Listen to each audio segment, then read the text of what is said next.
Headhunter. A family of four, two young children and their parents, were traveling on the road. When their car broke down, the parents went to look out for help and left the radio for the kids in case they got any bore. By nightfall, the parents still hadn't returned. Sat in the darkness, the children continued to listen to the radio and grew alarmed when they heard the dangerous killer was on the loose. Having escaped from the prison nearby, the newsreader warned listeners to take extreme care where going about their business. Time passed and the children waited. The silence outside the car was absolute. Suddenly, they heard knocking on the car roof above them. Unable to bear off any longer, the children opened the door and fled in terror.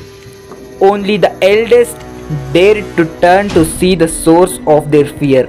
On the top of the car was a large man who was bouncing two objects on the top of the vehicle, the heads of the children's parents. The madman under the bed. This is a story of the young girl called Sarah. As a child, Sarah was afraid of dark and got a dog keeping her company. Subsequently, she slept peacefully knowing the dog was under her bed.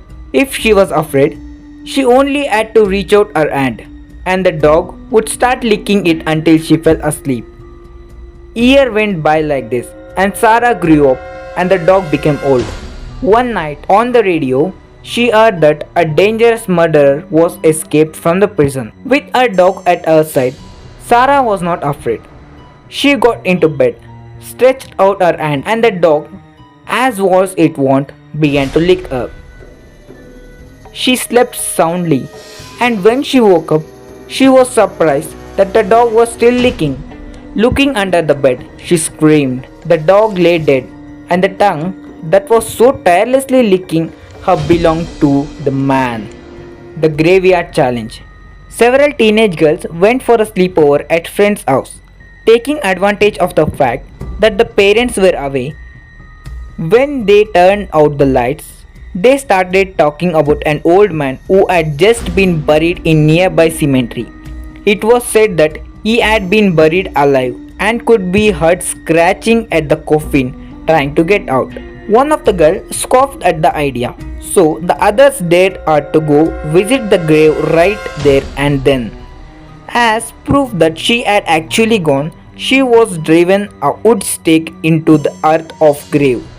The girl left and her friends lay waiting for her to return. But the hours went by their friend failed to materialize. They lay awake, increasingly terrified. Morning came and the girl still had not appeared. So when the parents came back, they all went down to cemetery. There they found the girl lying on the grave, dead. When she had bent down to drive the stake on the ground, she had caught them on her skirt. Struggling to get up, she thought the buried man had grabbed her. It was concluded that she died of fright.